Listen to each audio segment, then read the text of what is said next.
Look at 2.7, marginal analysis. So the word marginal refers to a rate of change. Doesn't that sound similar to derivative? So think derivative. All right? And so this is in terms of like business stuff. So cost, revenue, profit, all this stuff. So C of X versus C prime. So C of X is just the total cost of producing a certain amount of items. And then C prime is that instantaneous rate of change of that total cost with respect to the number of items produced. All right? Here's some other formulas, or other functions to know. So C of X is the total cost. C prime is the marginal cost. R is the total revenue. R prime is the marginal revenue. And let's make a little side note here. So revenue is the number of items times the price per item. So number of items is X. And usually we have price for P. And then profit, this next function here, is revenue minus cost. Right? And then marginal cost, again, that's just that instantaneous rate of change, and that just gives the at a big given production level. So if we want to try to find the price of something, the cost of X plus 1 is the total cost of X plus 1 item.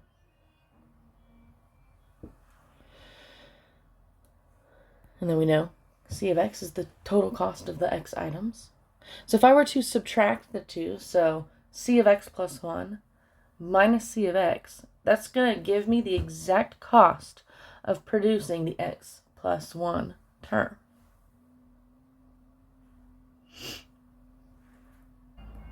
So let's say, just as an example, if I wanted to use 40 as my number of items, and I want to know how much is it going to cost to produce the 41st, I could subtract the two and get that exact cost of producing it. So we can use differentials to help us out here, because it is an approximation, right? So I'm going to put a little side note here. For small changes in X, which remember is our delta X, so for really, really small changes, the slope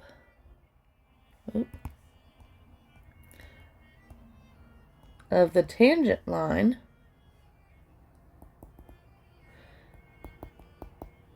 is the derivative, right? It's approximately the same as the slope of the secant line. And the secant line would be finding the line between those 2 points. So that's my change in y over change in x. And so the derivative can be used to approximate that exact change, which is what we're looking for. Right?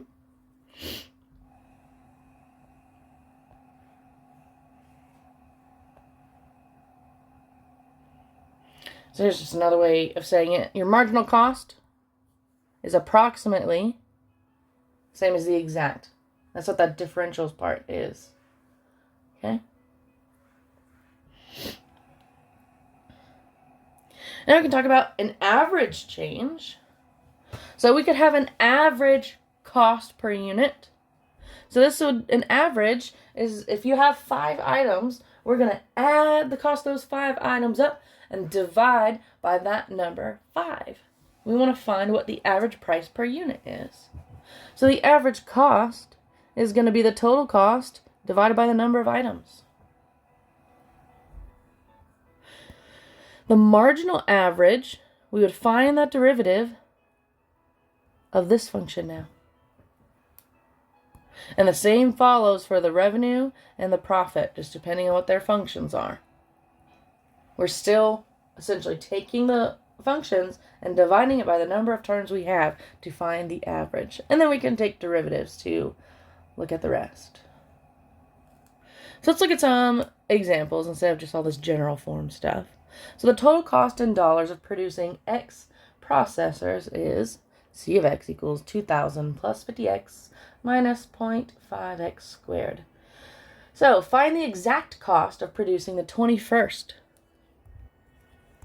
All right. So the exact cost would be throwing in 21.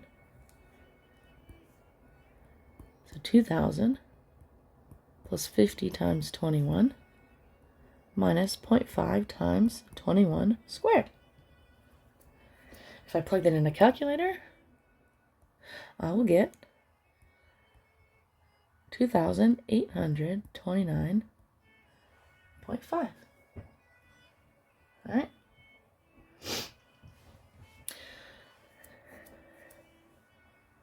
And then we could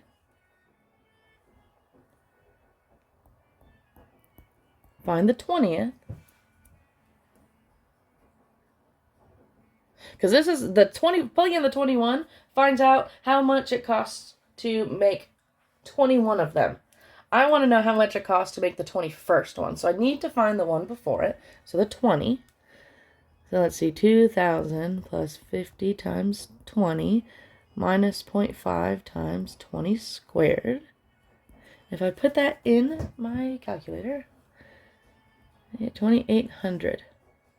So if I take the difference between the two, so 28, 29, 50 minus 2,800, I get 29.50. So that's how much it's going to cost to produce that 21st item.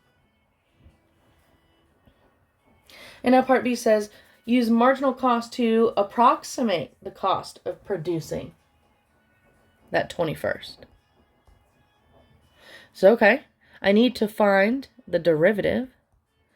So let's see, derivative of 2,000 is 0. Derivative of 50x is 50. And then the derivative of that would be negative 2 times 0.5 is just 1. So minus x.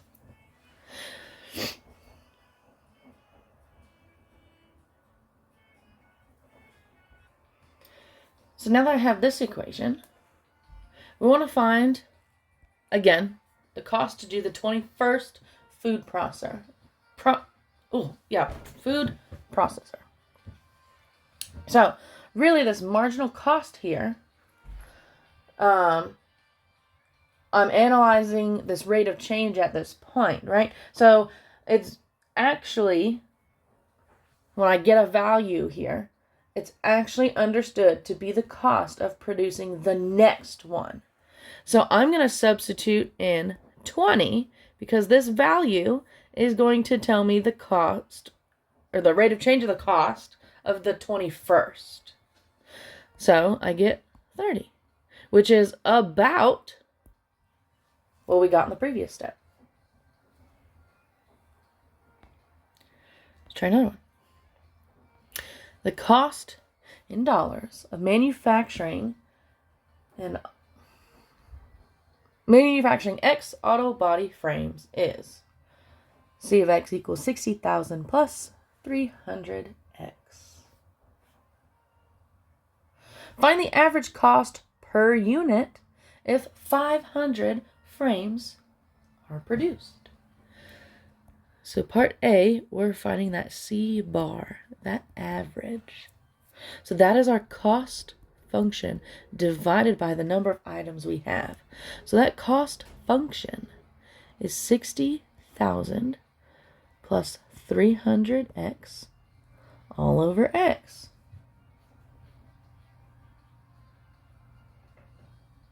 And then we want the cost of 500.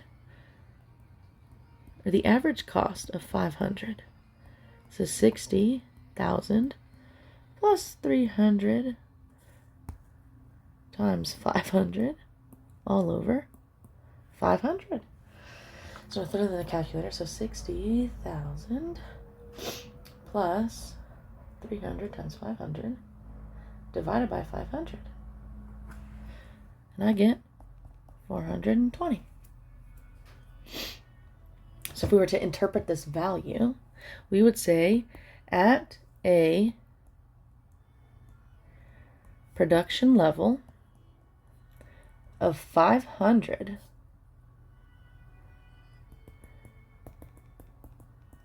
it will cost $420 per unit. So per frame. All right. Part B says find the marginal average cost. Oh. I think that is... Oh, no, it's not, because it says marginal. Oh, my gosh. Marginal average cost. I was like, that's the same thing. At a production level of 500 and interpret the results. So, okay.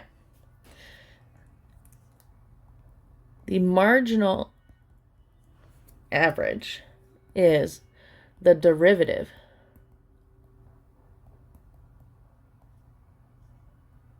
of the average cost. So our average cost is at 60,000 plus 300x all over x. And as we have it, we don't have a quotient rule derivative yet. We will get there eventually. So I need to split this into two pieces. So I need to do 60,000 divided by x plus 300x over x. Now we can simplify that a little bit to use our rules. I'm going to make that x to the negative 1. And those x's cancel out. So plus 300. So when I go to do the derivative of that, I get negative 60,000 x to the negative 2. And then derivative of 300 is 0. So then we want to find that average marginal cost, of producing those 500 items.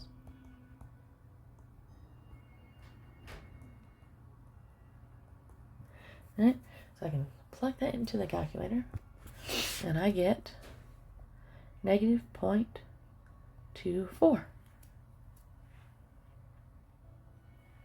So let's talk about this context. So at a production level of 500, the average cost is decreasing at a rate of 24 cents per frame. All right. So I'm going to erase all of this to do part C.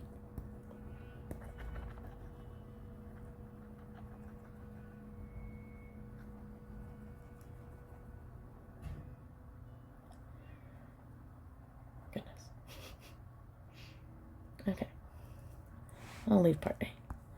All right, so C. Use the result from A and B to estimate the average cost per frame if 501 units were produced. So to find the cost of the 501st frame, we would take the cost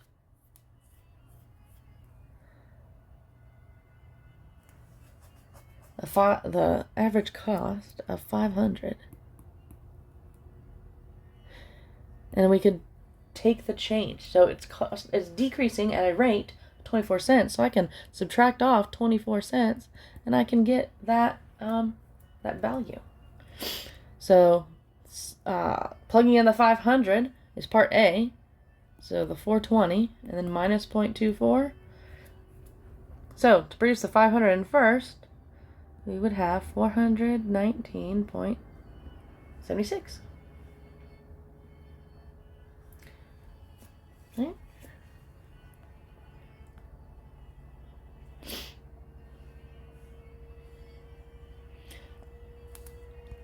Me. Just kidding.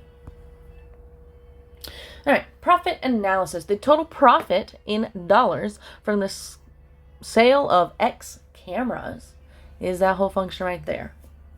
But it's giving us a domain of 0 to 600. So I guess we're only going to produce at most 600 cameras. So evaluate the marginal profit at the given value of X and interpret the results. So marginal tells me derivative. So let's find the derivative of that function. 12 minus 0.04x. And now I can substitute in 200.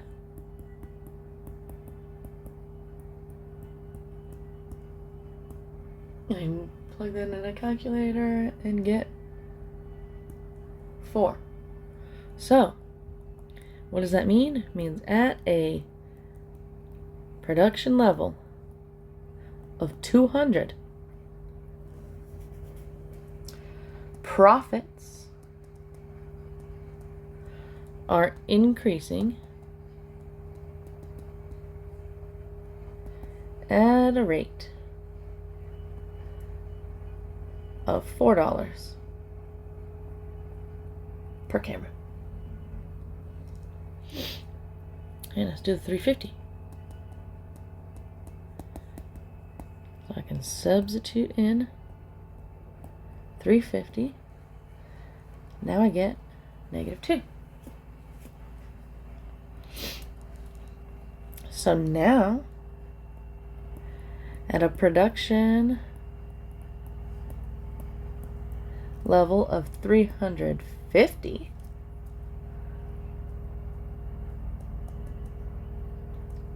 profits are now decreasing at a rate of $2 per camera.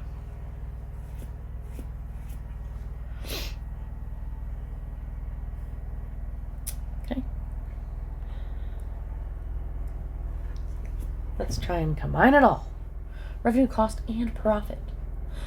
The price-demand equation and the cost function for the production of HD TVs are given respectively by X equals 9,000 minus 30p. And then the cost is 150,000 plus 30x.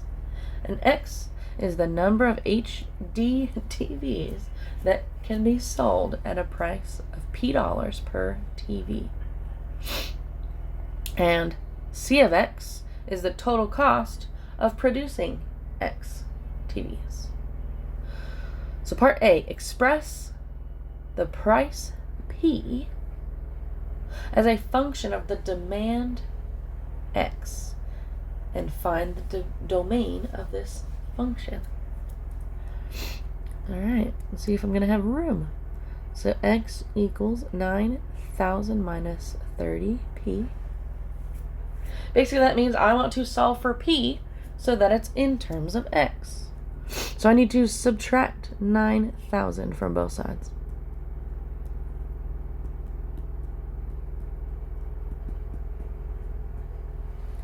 And then I will have to divide by -30 on both sides.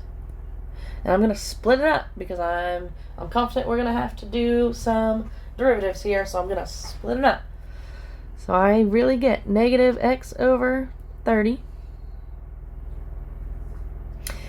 plus 300, and that's our price. Okay? Now we know an appropriate domain here. We know that X is the number of TVs. You cannot sell a negative number of TVs. You could potentially sell 0 TVs. So that's why it's R equal to 0. And price.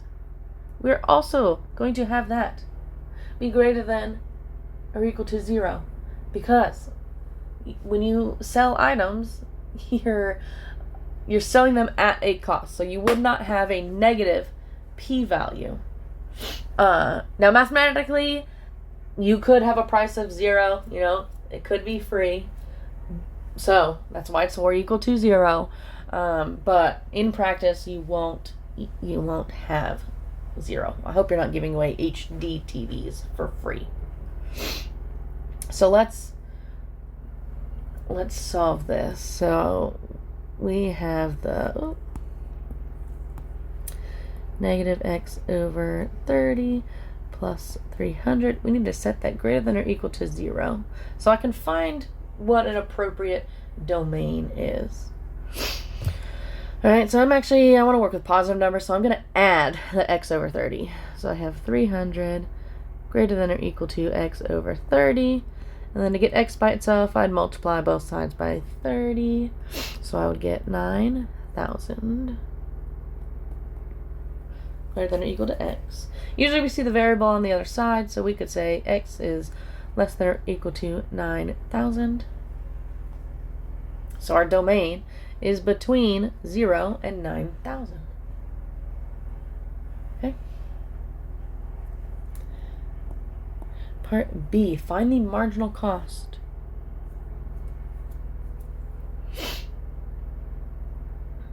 So my cost function, I'm just going to rewrite it, is 150,000 plus 30x. So my marginal cost is just 30.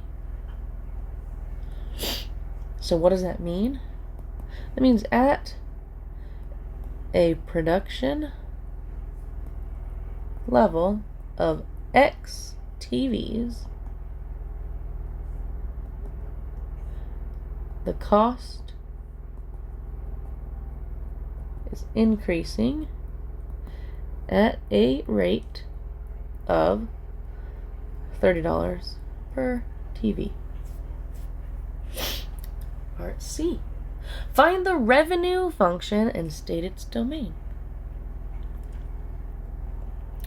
Revenue, remember, is the number of items times the price. That's how much money we're making from just selling the item. So I solved in part A for P. So we have x times 300 minus x over 30. So I'm going to distribute that x. And we get 300x minus x squared over 30.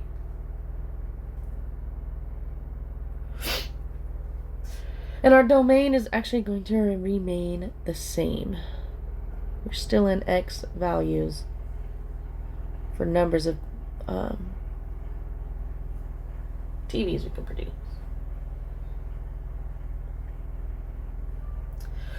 Part D, find the marginal revenue. So I want to find R prime. And I'm going to come from this equation here. So that's 300 minus 2 over 30x. And I'm just going to reduce that fraction. So 300 minus x over 15.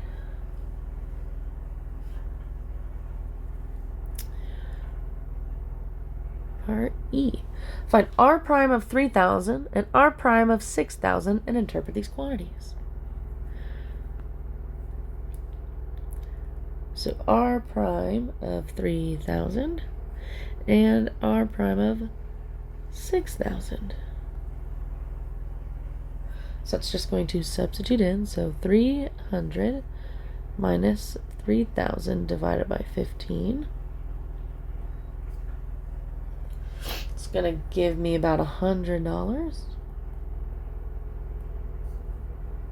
And if I do for 6,000,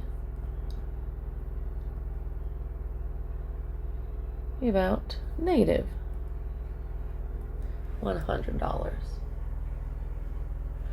So at 3,000, a production level of 3,000 TVs, the revenue is increasing at $100 per TV.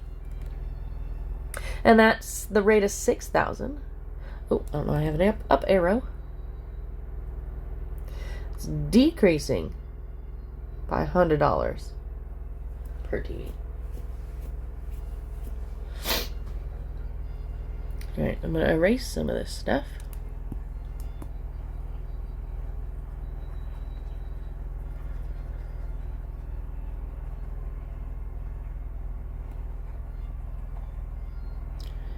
Alright, I'll erase more if I need it.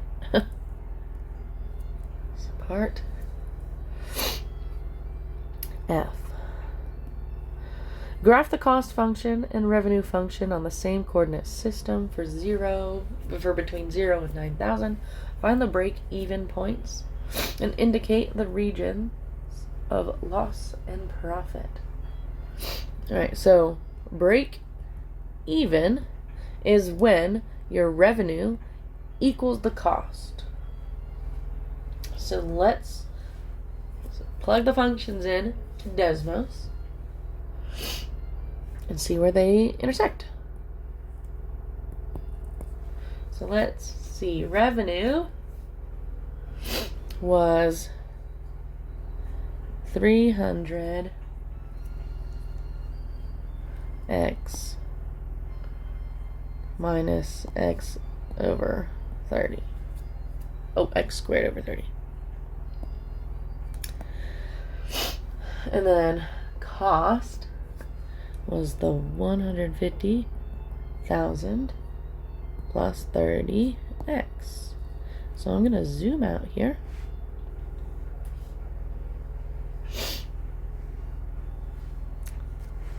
And might have to scroll up. There's one intersection point. I'll have to really zoom in to see it. See how they're practically on top of each other?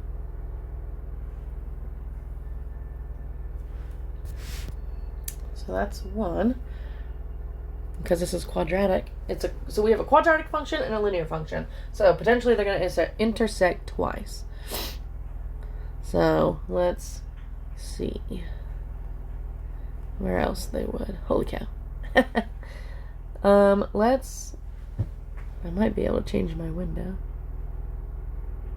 There's another one. So on Desmos, it will throw in gray points. All I did was click, and you see how it has a point. It'll have interesting points. So I can zoom in on this, and you can see that they're practically on top of each other. But the gray points will either be x-intercepts, y-intercepts, or intersection points. And my y-intercept is way over there to the left. So let me go rewrite those values. So we had one at 600 and 168,000. And then another one at 7,500 and 375,000.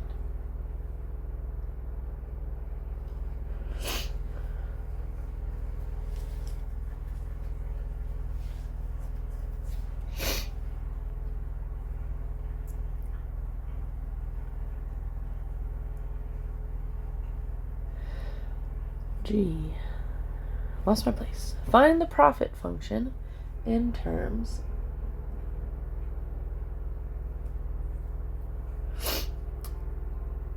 of x. Okay.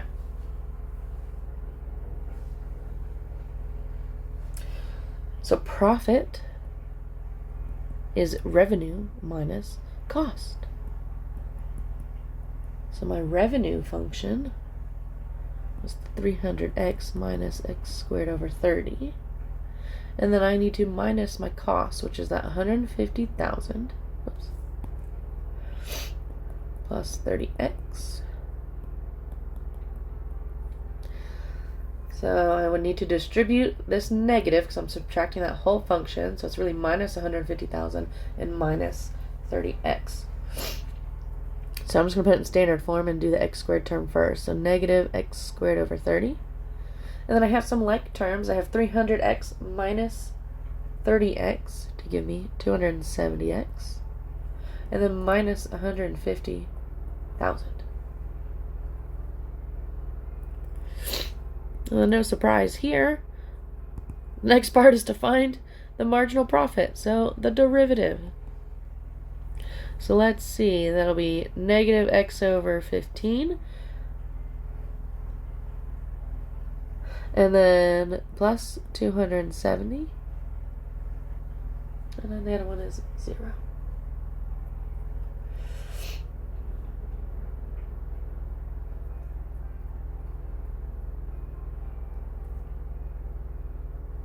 And then part I.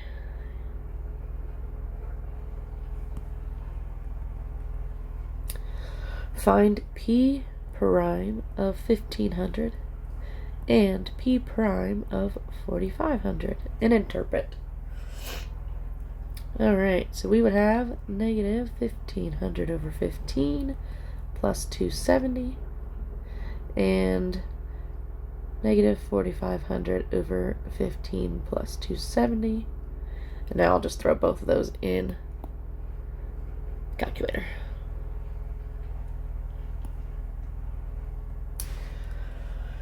So let's see, that's about